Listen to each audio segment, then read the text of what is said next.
April 17 2004 అంటే 2004లో మేమంతా ninth చదువుతున్నాం. అంటే మా బ్యాచ్ అంతా నైన్త్ చదివి 10th వెళ్ళిపోతున్నాం అనమాట. నైన్త్ ఇప్పుడు మనకి నైన్త్ క్లాస్లో ఎలా ఉంటాయంటే 6 సబ్జెక్ట్స్ ఉండే. మాకు హైదరాబాద్లో చదువుకుండే నేను. 6 సబ్జెక్ట్స్లో ఫస్ట్ తెలుగు ఉండేది, తర్వాత హిందీ, అండ్ తర్వాత ఇంగ్లీష్, మ్యాథ్స్, సైన్స్, సోషల్ అనమాట. మాది అలా ఉండేది సబ్జెక్ట్ ప్యాటర్న్. అంటే అది ఆ మోడల్ యూస్ చేస్తుండే మేము టైం టేబుల్లో. అండ్ సైన్స్ ఎగ్జామ్ రాసాము, ఇంటికి వచ్చేసాము. అంటే అప్పుడు ఏంటంటే నైన్త్ క్లాసే ఎక్కువ ఇంపార్టెన్స్ అని మనకి టీచర్లు తినేసేవాళ్ళు అనమాట బుర్ర. అంటే మ్యాథ్స్ కి ఒక పెద్ద బుక్ ఉండేది, ఆల్గరిథమ్స్ అనేసి ఒక పెద్ద చాప్టర్ ఉండేది, ఒక 90 pages వరకు ఫస్ట్ చాప్టరే, తర్వాత సెకండ్ చాప్టర్ స్టార్ట్ అయ్యేది అనమాట. దట్స్ బుక్ నాకు ఇప్పటికీ గుర్తుండిపోయింది ఆ బుక్ అంత గట్టిగా. చాలా మంచిగా అనిపించింది నైన్త్ క్లాస్ నాకు. చాలా అంటే చాలా మెమరీస్ అనమాట నాకు. నైన్త్ క్లాస్ మొత్తం మెమరీస్. నైన్త్ క్లాస్ డే 1 నుంచి ఎండ్ అయ్యే వరకు కూడా memories all together. Every day ఒక మెమరీ వస్తుంది అనమాట అందులో నాకు. 2004లో ఏప్రిల్ 17 అని ఎందుకు స్పెసిఫిక్ గా అండ్ స్పెషల్ గా చెప్తున్నాను అంటే, నైన్త్ క్లాస్ నాకు చాలా చేంజెస్ ఉంటుంది అనమాట. నాకు నైన్త్ క్లాస్ లో మొత్తం లైఫ్ ప్యాటర్న్, లైఫ్ సైకిల్ అంతా changes. And one of the biggest change అంటే సినిమాలకి ఎక్కువ ఇంపార్టెన్స్ ఇస్తాను నా లైఫ్ లో. నాకు స్వతహాగానే సినిమాలు అంటే చాలా ఎక్కువ ఇష్టం కాబట్టి నాకు సినిమా రిలేటెడ్ ఏదైనా కొంచెం గట్టిగా గుర్తుండిపోద్ది. ఇది కొంచెం ఎక్కువే గుర్తుండిపోయింది, ఎందుకంటే నేను సైన్స్ ఎగ్జామ్ రాసి 3:30 ఆ టైంలో అయిపోతుంది, మనం వచ్చేస్తాం ఇంటికి 4 కల్లా అని చెప్పేసి వచ్చేసాను. వచ్చి రాగానే నాకు ఒక న్యూస్ కనబడ్డది అనమాట. గుర్తుండిపోయింది ఆ న్యూస్. సౌందర్య గారికి ఇలా ఒక ఫ్లైట్ యాక్సిడెంట్ లో చనిపోయారని చెప్పేసి. నాకు అప్పటికి తన యాక్ట్రెస్ ఒక్కరే నాకు ఇష్టం అనమాట. ఫేవరెట్ యాక్టర్స్లలో అంటే అమ్మాయిలలో, హీరోయిన్స్లలో తను చాలా ఇష్టము. నేను అప్పుడప్పుడు హిందీ సినిమాలు కూడా చూసేదాన్ని అనమాట. అలాగా హిందీ సినిమాలో కూడా తను అప్పుడప్పుడే వెళ్తున్నారు అనుకుంటా. ఐ గెస్ నాకు కూడా అంతగా పాత సినిమాలు ఏం తెలియకపోయినా అప్పుడు చూసిన కొత్త సినిమాలలో అది అనిపించింది అనమాట. మీరు ఎప్పుడైనా ఒక సినిమా చూసి ఒక్క సినిమా చూసి ఇక మిగతా ఏ సినిమాలు చేసినా ఫ్యాన్ అయ్యారా? అంటే లైక్ ఎలా ఉన్నా కూడా సినిమాకి ఫ్యాన్ అయిపోయారా? ఒక పర్టికులర్ గా ఒక సినిమా చూసాక ఆ సినిమాకి ఆ క్యారెక్టర్ ని లేకపోతే ఆ రోల్ ని చూసి ఇంప్రెస్ అయిపోయి ఇంకా మిగతా సినిమాలన్నీ ఏం చేశారు, ఎలా చేశారు అని చెప్పి రీసెర్చ్ చేసి ఆ క్యారెక్టర్ ని ఇష్టపడడం ఎప్పుడైనా మీరు ఎక్స్పీరియన్స్ చేశారా? లైక్ నేనైతే అలా చూసాను అనమాట. రాజా సినిమా కంటే ముందు చేసిన సినిమాలు చాలా ఉన్నప్పటికీ రాజా సినిమాతో నేను ఫ్యాన్ అయ్యాను అనమాట. నాకు చాలా నచ్చారు అనమాట రాజా సినిమా నుంచి సౌందర్య గారు. నాకు అలా కొన్ని క్యారెక్టర్స్ గుర్తుండిపోతాయి అనమాట. అంటే మన ఇంటి ముందు నుంచి వెళ్తుంటాయి అనమాట ఆ క్యారెక్టర్స్. సో అలా ఈ క్యారెక్టర్ ఉండిపోయారు. అండ్ నేను ఆవిడ చనిపోయాక అనిపించింది నాకు, అంటే మనం అనుకుంటాం కదా నార్మల్ గా ఆఫీసెస్ లో జాబ్ చేస్తున్నప్పుడు ఒక రోల్ అంటే ఒక డెసిగ్నేషన్ అంటే ఒక DGM, deputy general manager, senior general manager, vice president లాంటి డెసిగ్నేషన్స్ ఎప్పుడైనా రిజైన్ చేసినప్పుడు కొన్ని ఒక ప్యాటర్న్ ఆఫ్ ఏమంటారు అంటే మనకు ఒక క్వార్టర్లీ టార్గెట్స్ ఉంటాయి అనమాట. ఎవరికైనా ఆఫీస్ లో quarterly, half yearly, annual targets ఉంటాయి. సో ఇలాంటి బిగ్గర్ పొజిషన్స్, ఇట్లాంటి బిగ్గర్ డెసిగ్నేషన్స్ కి రెసిగ్నేషన్ ఇచ్చినప్పుడు అంటే పేపర్ ఇచ్చినప్పుడు మనము వాళ్ళకి ఒక రోల్ ఉంటది కదా. అంటే లైక్ ఇది నువ్వు చేయాలని చెప్పేసి నీకు ఒక అథారిటీస్ ఉంటాయి కదా. వాళ్ళకి అందుకే 3 months, 2 months, 2.5 months notice periods ఉంటాయి అనమాట. 50 days, 60 days, 90 days కూడా కొందరికి ఉంటాయి. అదే చాలా రేర్ బట్ ఉంటాయి. Vice president, associate vice president agreement ప్రకారం వాళ్ళకి కొన్ని నియమాలు ఉంటాయి అనమాట. అథారిటీస్ ఉంటాయి కదా, పవర్స్ ఉంటాయి కదా. సో అలా అనిపించి ఎవరైనా పెద్ద పొజిషన్ మనకి జాబ్ రిజైన్ చేస్తున్నప్పుడు వాళ్ళ టీమ్ లో ఉండే జూనియర్ లెవెల్ కి చాలా డిస్టర్బెన్సెస్ వస్తాయి అనమాట. కొత్త సార్ వచ్చి వాళ్ళ వర్క్ ఎక్స్పీరియన్సెస్ లో లేకపోతే వర్క్ అట్మాస్ఫియర్ లో సరౌండింగ్స్ లో చేంజెస్ వచ్చేస్తాయి. అప్పుడు మనకి ఏమనిపిస్తుంది అంటే అరే ఇలాంటి సార్ వెళ్ళిపోతే మన కంపెనీలో చాలా చేంజెస్ వచ్చేస్తాయి, వీడు లేకపోతే కష్టం అని చెప్పి కొన్ని మెంబర్స్ జాయిన్ అయ్యి వర్క్ చేస్తున్నప్పుడు మనం ఆ ఫీలింగ్ లోకి వెళ్ళిపోతాం అనమాట.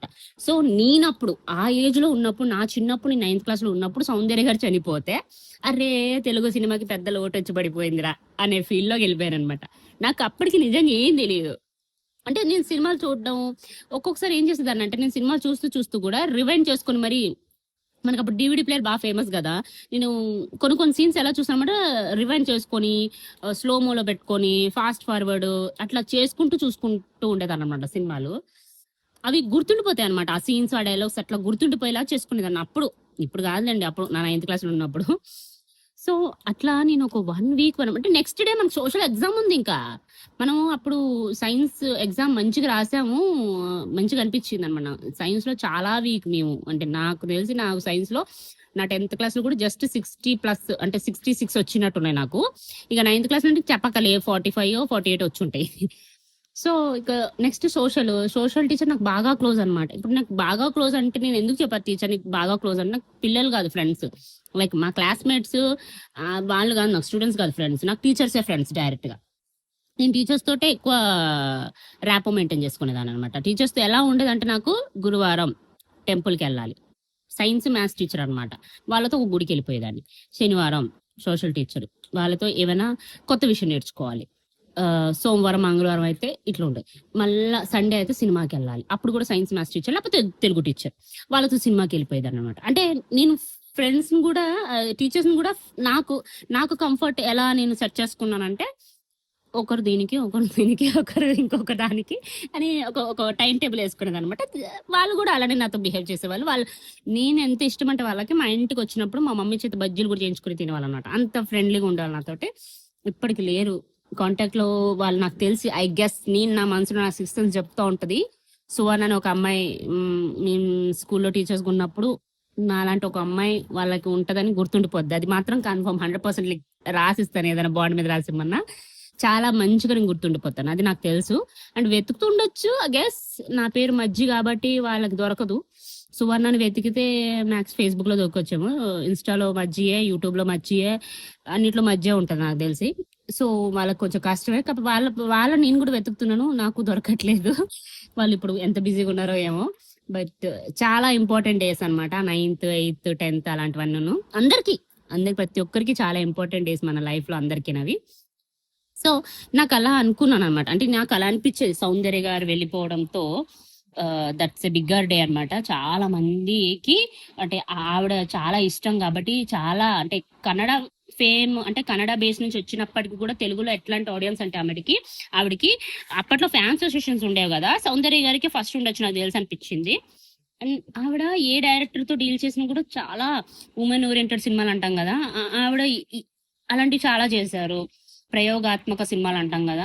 అట్లాంటివి చేశారు. స్టైలిష్ ఫిల్మ్స్ చేశారు. అఫ్‌కోర్స్ కొన్ని సినిమాలలో నెగెటివ్ క్యారెక్టర్స్ కూడా చేశారు. చాలా మంచి రోల్స్ చేసుకుంటూ వెళ్తూ సడెన్‌గా ఇలా అయ్యింది.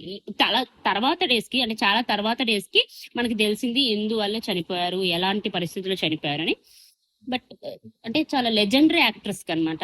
క్యారీ చేసిన ఏదైతే పేరు, గొప్పతనం ఉందో అది చాలా మంచిదనమాట. నాకు తెలిసి అలాంటి పేరు కొంతమందికే వస్తది. అండ్ ఈవిడకొచ్చిన పేరు ఇప్పుడున్న వాళ్ళలో కూడా రాదు అని నేను అనుకుంటున్నాను. లెట్స్ సీ ఎవరైనా మీకు సౌందర్య గురించి బాగా తెలిస్తే ఐ మీన్ ఎవరైనా అంత ఇష్టపడినోళ్ళుంటే జస్ట్ కామెంట్ చేయండి. అంటే మా ఏజ్ గ్రూప్ వాళ్ళకైతే అందరికీ తెలుసు ఆవిడ వాల్యూ. సో, అలాంటి వాళ్ళు ఎవరైనా ఉంటే మీరు ఈ వీడియో చూస్తున్నప్పుడు మీకు అనిపించిన ఫీలింగ్ అంతా కామెంట్‌లో రాయండి. నేను గూడా అనుకుంటా అంటే నాలాగా ఆలోచించే వాళ్ళు ఉన్నారు అని జెప్పేసి. సో, నాకెందుకో సౌందర్య గారి మీద నాకు ఈ కొంచెం మాటలు షేర్ చేసుకోవాలనిపించింది. షేరింగ్ అంటే ఏం లేదు. అంటే నాకేదో పెద్ద తెలుసని కాదు, తోపని గాదు. బట్ చాలా మంచి యాక్ట్రెస్ అనమాట. నాకు ఆవిడ చేసిన సినిమాలలో 9 నెలలు అనే మూవీ అనమాట చాలా ఇష్టము. అది ఒక సెంట్రీ ఫిల్మ్ అనమాట. అంటే ఉమెన్ ఓరియెంటెడ్ ఫిలిమ్స్‌లలో కొత్త యూనిక్ ఫిల్మ్ అనమాట అది. నాకు చాలా అనిపించింది. అంటే ఆ ఫిల్మ్ ద్వారా నాకు విక్రమ్ గారు తెలిసారనమాట. అంటే హి ఈజ్ ఎ హీరో, అంటే చాలా మంచి యాక్టర్ అని నాకు ఆ సినిమా ద్వారా తెలిసింది. విక్రమ్ గారి గురించి 9 నెలల మూవీ ద్వారా తెలిసిందనమాట. అండ్ అప్పట్లో అలాంటి సినిమాలు తీశారు ఆవిడ. ఇప్పుడిప్పుడు తీస్తున్నారు వీళ్ళు గానీ, ఆ టైంలోనే ఆ సినిమా తీసేశారు మన కోసం ఆవిడ. అండ్ లైక్ 'అమ్మోరు' ఒక సినిమా. చాలా మంచి సినిమాలు తీశారనమాట. ఆ ఒక్కటే అడక్కని ఒక సినిమా ఉంటది కదా! 'రాజేంద్రుడు గజేంద్రుడు' అనే దాంట్లో సినిమాలో డైలాగ్ ఉంటదనమాట. అంటే రాజేంద్ర ప్రసాద్ గారు అండ్ సౌందర్య గారు ఆహ్, మంచి సినిమాలు తీశారు. అప్పట్లో కృష్ణ గారితో కూడా తీశారు కదా! 'ఒకటో నంబర్' అనే సంథింగ్ ఒకటో నంబరా? ఆ సినిమా పేరు కామెంట్ చేయండి. అది కూడా బావుంటది. అందులో ఆవిడ రోల్ చాలా స్పెషల్ రోల్. అండ్ రాజా గురించి చెప్పక్కర్లేదు. అదేదో ఆల్ టైమ్ అన్నమాట. ఎవ్రీ సెకండ్, ఎవ్రీ ఫ్రేమ్ బావుంటారు ఆవిడైతే. అండ్ న్యాచురల్ పెర్ఫార్మన్స్ అన్నమాట. న్యాచురల్ యాక్టర్ అంటాం కదా! న్యాచురల్ అన్నమాట. ఇంగ ఆవిడ చేసే న్యాచురల్ యాక్టర్స్ కూడా ఇట్లా చూసి కూర్చోవాలి అన్నమాట. డైరెక్టర్స్ కూడా చాలా సార్లు స్టన్ అయిపోయి ఉంటారు ఆవిడ చేసే పెర్ఫార్మన్సెస్‌కి. నాకెందుకో స్పెషల్ మోస్ట్‌లీ ఇలా 'Narasimha' is one of the out of the box performance అన్నమాట అది. అప్పట్లో ఆవిడని చూసాక ఈ లంగా ఓణీలు అలాంటి సినిమా అంటే ఇలాంటి కాస్ట్యూమ్స్ అన్నిటికీ వాల్యూ పెరిగింది అని నా ఫీల్. మీరేమంటారు అది కూడా కామెంట్ చేయండి. నేను చెప్పేది ఏదైనా మీకు చెత్తగా ఉంటే కూడా కామెంట్ చేయండి. అమ్మ పెద్ద చెప్పొచ్చాలే అని చెప్పి కూడా అన్నా కామెంట్ చేయండి. లేదు మంచిగా అనిపిస్తే అరే ఓకే కీప్ గోయింగ్ అని కూడా కామెంట్ చేయండి. మీకు మంచిగా మీకు ఎలా అనిపిస్తుందో ఒకసారి కామెంట్ చేయండి. నాకు వీడియోస్ ఎలా వెళ్తున్నాయో తెలుసుకోవాలని ఉంది అంతే. అండ్ నచ్చినట్టుగా అయితే ఒక చిన్న లైక్ ఇస్తూ కొంచెం సపోర్ట్ చేస్తూ ఉండండి చూసేటోళ్ళు. ఈ రోజైతే నాకు సౌందర్య గారి కోసం మాట్లాడాలనిపించి ఈ వీడియో చేస్తాను అనమాట. జస్ట్ తర్వాత ఇంకెప్పుడైనా టైం కుదిరితే ఆవిడ చేసే స్పెషల్ సినిమాల కోసం మాట్లాడుకుందాం, కూర్చొని ఒక లైవ్ లో కూర్చొని మాట్లాడుకుందాం. అండ్ ఆవిడ వెళ్ళిపోవడం అయితే పెద్ద లోటే, ఆ టైంలో చాలా పెద్ద లోటు. అది చాలా మందికి తర్వాత తర్వాత తెలిసిన విషయాలు ఏంటంటే కొన్ని సినిమాలకి దూరంగా ఉండాలని అనుకుంటూ ఇంకా ఉంటాయి కదా కొన్ని చేసిన రోల్స్ ఆల్రెడీ సైన్ చేసిన సినిమాలు చేయకుండానే వెళ్ళిపోయారనమాట. చాలా ఎఫెక్టివ్ పర్సన్ అన్నమాట. అంటే ఆవిడ వల్ల చాలా బేస్ అయినవి ఉన్నాయి అన్నమాట.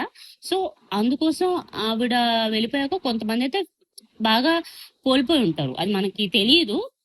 ఎవరైనా ఇలా సడన్ గా వెళ్ళిపోతే వాళ్ళు వాళ్ళ లైఫ్ నుంచి చాలా కోల్పోతూ ఉంటారు అనమాట. వాళ్ళ ద్వారా నుంచి ఉన్న లైఫ్ కి చాలా నష్టం జరుగుతూ ఉంటది. అది మనకు తెలియదు. అప్పుడప్పుడు చెప్తుంటారు కదా త్రివిక్రమ్ గారు, ఒక ప్రాణం పోవడం అంటే ఆ ప్రాణం యొక్క ఫ్యామిలీ రోడ్ మీదకి వచ్చాడు అనమాట. నాకు చాలా కనెక్ట్ అవుతాయి అలాంటి డైలాగ్స్ అనమాట. అండ్ కొంతమంది చాలా చేస్తారు, అది బయటకు చెప్పుకోరు అనమాట. అలాంటి కేటగిరీలో సౌందర్య గారిని పెట్టాలి అని నా అభిప్రాయం. అండ్ మీ అందరికి ఎంత ఇష్టం ఒకసారి కామెంట్ రూపంలో చెప్పండి సౌందర్య గారి కోసం. అండ్ లేనందుకు నాకు ఈరోజు అందరము అన్ని రోజులు ఉండిపోమండి. లైఫ్ టైం అయితే అందరం బతికేం కదా, ఎంతో కొంత టైం మనం బతుకుతాము, ఎంతో కొంత టైం మనం స్పెండ్ చేసి సర్వ్ చేసి వెళ్ళిపోతాం. అది అందరికీ తెలిసిన విషయమే. బట్ కొన్నిసార్లు తట్టుకోవాలి, కొన్నిసార్లు వదులుకోవాలి, కొన్నిసార్లు మర్చిపోవాలి. ఇలాంటి వాళ్ళని మనం మర్చిపోలేమన్నమాట. మర్చిపోలేకుండా ఉండగలం కాబట్టి అప్పుడప్పుడు గుర్తు చేసుకోవాలి. కాబట్టి ఈరోజు April 17 కాబట్టి నాకు చెప్పాలనిపించింది కాబట్టి చెప్పానన్నమాట. మీకు ఏమనిపిస్తుందో అంటే ఎవరైనా చాలా మిస్ అవుతుంటారు మన సినిమాలు చూస్తున్నప్పుడు, అరే ఇప్పుడు ఉంటే ఇలాంటి రోల్ ఇవి చేసేవారు కదా అని అనిపించే రోల్ ఏదైనా ఉంటే కామెంట్ కూడా చేయండి. నాకైతే ఏదో మంచి మంచి క్యారెక్టర్స్ అయితే చేసేవాళ్ళు అనే ఫీల్ లోనే ఉన్నాను నేను. అప్పటి నుంచి 2004 నుంచి కూడా నేను ఈ రోజు కూడా ఫీల్ అవుతూ ఉంటాను అనమాట.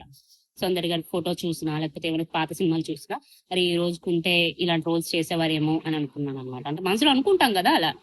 ఎందుకంటే మనకి సినిమాలంటే టేస్ట్ చేపించింది ఇలాంటి పలానా ఫ్రేమ్స్ పలానా కాస్ట్యూమ్స్ అన్ని భలే ఉంటాయి అన్నమాట. ఆవిడ వేసుకునే పద్ధతి అన్నమాట. అంతా అంతా ఒక ట్రెండ్ సెట్ చేశారనమాట తన స్టైల్ ఆఫ్ యాక్టింగ్ తోటి. అన్నయ్య సినిమా సూపర్ ఉంటది. అది కూడా గజ్జల కనక మహాలక్ష్మి ఏదో పేరు ఉంటది ఆవిడది. అది ఫెంటాస్టిక్ అసలు. ఒక్కొక్క రోల్ ఒక్కొక్క మైల్ స్టోన్ అండ్ చాలా బాగా చేశారు అప్పట్లో. ప్రతి సినిమా కూడా మళ్ళీ రిపీట్ గా చూసినా కూడా ఎప్పుడు బోర్ కొట్టదు. ఆవిడున్న ఫ్రేమ్ అయితే ఆవిడున్న టైం అంతా భలే సెట్ అయింది. సో మన కోసం అన్ని సినిమాలు ఇచ్చారు కాబట్టి ఆవిడ గుర్తు కోసం మనం కూడా కొంచెం మాట్లాడితే ఎక్కడున్నారో ఉన్నారు, మళ్ళీ మళ్ళీ ఎవరిగా పుట్టుంటారో తెలియదు కదా మనకి. సో ఈ రోజు ఆ స్పెషల్ వీడియోతో మనం మన ఛానల్లో మాట్లాడుకోవడం జరిగిందనమాట. మళ్ళీ ఇంకో వీడియోలో కలుసుకుందాం. ఉంటా మరి, see you, tata, bye bye.